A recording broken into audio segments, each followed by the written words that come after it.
harness. Check. All right, I'm gonna do a little quick.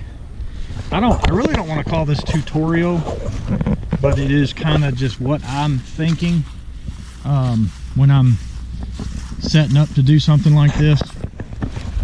We've got a field here that is, you know, this is where my stuff is and all that. You've probably seen it in some of the other videos. Sorry for looking into the sun, but what I wanted to show you is we've got a field here, and we have a tree line right here, as y'all can see. The tree line is blocking the wind on the other side real close. You can see hardly any of the grass, you know, anything like that is blowing. Right now it doesn't look like anything is blowing, but when it does blow, it will come in over the top of the trees and blow out there. So I guess I could go way down there. I'm gonna try it, not so far, just because it's close to where I got my truck and all that. So the wind has been really pretty solid today. It's gone from this morning, it was like 6 or 7 up to 13 to 15. I don't know what the gusting is, but it was pretty solid. You can see the trees right there. I don't know if I can try to get that. I think I'm pointing to the right one right there. You can see the trees rustling, the leaves rustling pretty good. Obviously it's hard to see through this particular one I'm doing a GoPro on, but so what I'm doing is I'm walking out here and I'm looking, and I see the grass kind of a little bit blowing there. I don't see it blowing anywhere close to where I am. So what you got, like I said, is wind's coming over the top of these trees, and it does rotor, which is not a good thing when you're flying because it pushes you down. And if you're flying, taking off, what you would normally do into the wind, it would push you right down into the trees. And I've had that happen to me before, where it kind of hit me, and I kind of cut back on the motor because I didn't want it to make me swing forward and then back and push me down. So I kind of made some little bit of maneuvering stuff, and it worked. But looks like now it's actually coming from, let's see, maybe this way. This is, in a windy day, this is not really where you want to be taking off. But what I will do is I'll get the wing out, and I'll do some kiting and kind of see where it's all coming from before I really try to do anything, which I'm not flying right now anyway. This is all this is going to be, is kiting. I'm just going to be doing some kiting out here. I need to get the short mower out and trim this grass, but it's definitely windy. It is just, we just got to figure out, you know, what we're doing, where we're going to be from, and if it changes when you're kiting, it's no big deal. I've got a full-blown kiting harness. This is not a kiting harness. This is like a paragliding harness. Went ahead and got the good one just in case I went somewhere and, you know, I wanted to kite somewhere or paraglide somewhere or whatever you want to call it, and you know, you get picked up by some strong winds and stuff. You want to make sure that this thing is not going to break. So, all right, give me a second and I'm gonna start setting up, getting things out, and we'll see what we get. So hang tight.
I got very sporadic wind. So I had to get way down here over those trees so that I can get some wind. And what I get is I get gushing wind and it pulls you like crazy, and then you get no wind. So when you get that kind of experience, what you got to do is kite it while you're getting the wind, and then run it when you're not getting the wind, which absolutely sucks. But once again, I'm going to tell you, this is not a instructional video. This is just me doing what I do. Go get training somewhere, you know, where you're supposed to get it. There are a few places in the country that are really good. I did mine at Aviator PPG, and that's where I got all my stuff. Good guys. You know, they have equipment that you can use. If you choose to buy your own equipment, that's fine too. But good equipment and good guys.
So somewhere in there I brushed an anthill, and they will get all over you out here. You got fields that are, anthills that are 2 or 3 feet tall if we're not cutting the grass like in a week. Hopefully wing it. It's not going anywhere far enough. So I'm gonna have to find me a new place to do some kiting, or wait till winter time. Whew, I'm gonna have ant bites all over my ankles. There he is, right there's one of them.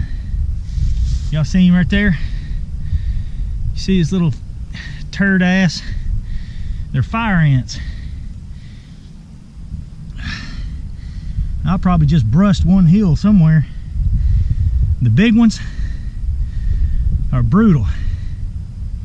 He's trying to find something to bite. So,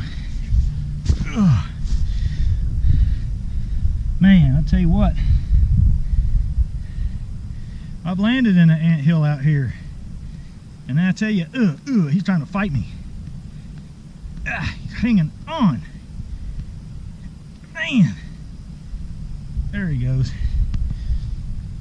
But you'll have these in Florida too, out in the fields. You got to watch out for them because they are brutal. Anybody that's ever been bit by fire ants, if you've ever been bit by a fire ant while you're paramotoring, I've actually had it happen where I was in the air and I looked down on my ankles and I had fire ants on them. Needless to say, I had to let go of the brakes and everything and get them off.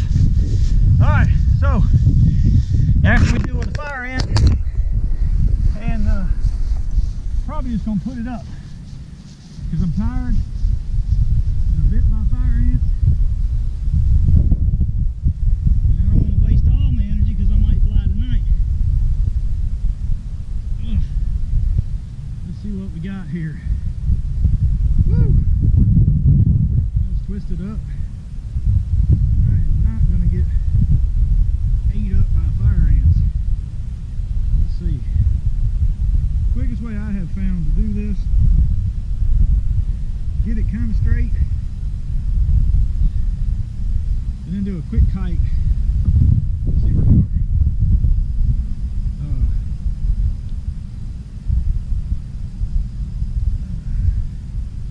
I think we're probably good there. That will probably straighten itself out.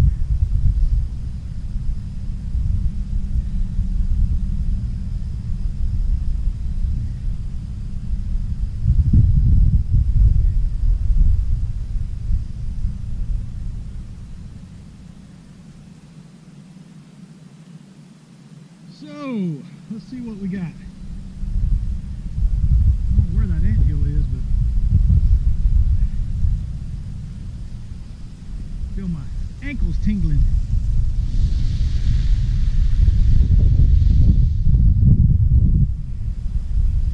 Come on, wind. Give me something to work with.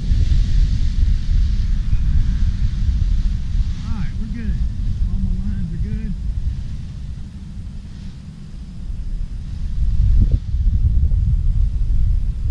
Don't want to step in another anthill. I got one. Golly. Come on. Come on.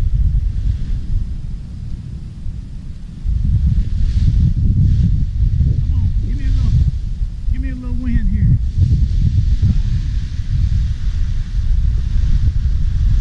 Now I'm gonna get a bunch of wind. Lay it down so I can put it up. Woo!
There it is, right there. Yep. They're out here. Okay. Y'all hang tight. Alright. I'm going to summarize this one on the way home. You guys that already do this know that, for one, the conditions that I'm trying to kite in are not real good. The wind is kind of all over the place. Where I'm trying to kite is probably one of the worst areas that you can kite because you're in a basically almost a square or a triangle of trees that are, I don't know what, 50 feet, 60 feet tall, and the wind's coming from the opposite direction. If it was blowing from the south into that area, it wouldn't be so bad because there's trees that are a little bit further away. Let me get my thing shut off here. But so that, along with me I hadn't kited in a while, and know, I'd miss some things pretty early, and then I would be going, and then it would just die. Which means you got to, you know, try to take off running with it, which is hard to do when you're reverse kiting and you're not getting it up and getting it stable. So it makes it really, really tough. And that's one of the reasons that it's really good to go to Florida, where Eric and them are at Aviator PPG. There's not many hills. The tallest hill in the whole state is like sea level of 300 or something like that, and it's close by. But so you can get pretty good at kiting. I mean, when I was there, we were kiting, I mean, about half the strip of a runway. You could get it up, you could work it, you could go both ways with it, forward, backwards. It really helps you learn a lot about your, you know, just dealing with the wing. So what I'm trying to do, which is do this, I'm trying to learn more, but that just wasn't a good time, you know, in place to be doing it. We've got some grass farms around here. We've got some, I love my little area where I have it when there's no, you know, very, very little wind, and I can take off. It's not far from my house, and, you know, and all that. And we've got a bunch of land, but if you're anywhere familiar with this area, we're in Tennessee, but we're on the west side of Tennessee, which is, there's not many mountains and all that. There are trees, lots of trees, but not many mountains like there are in East Tennessee. So what you get here is you got to find places that don't have trees to be able to, you know, take off from and not deal with rotors and stuff like that, which in Florida you don't have those. Very few trees. You got short trees and stuff like that. So so that being one, the winds are crazy all over the place. Trying to deal with it in a heavily treed triangle square area and rotors and you know, I don't know what the exact, because I didn't check it, wind versus the gust. You know, could have been from 5 to 15, and when you had 5 miles an hour winds, they just didn't penetrate the trees and it just died. So anyway, and I got bit up. I just got bit a few minutes ago by another fire ant. So I'm not allergic to them, but man, I'm gonna tell you what, everybody knows fire ants will eat you up, and they will make your, whatever they bite, when you get 6 or 7 or 10 bites like I probably got, it'll make your feet and your ankles swell up and get all kinds of gooey pus and all that kind of stuff out. But anyway, if you hadn't been bit by a fire ant, you don't want to. So that's pretty much my summation on it. I had some other cameras out there trying to get some different points of view. One of them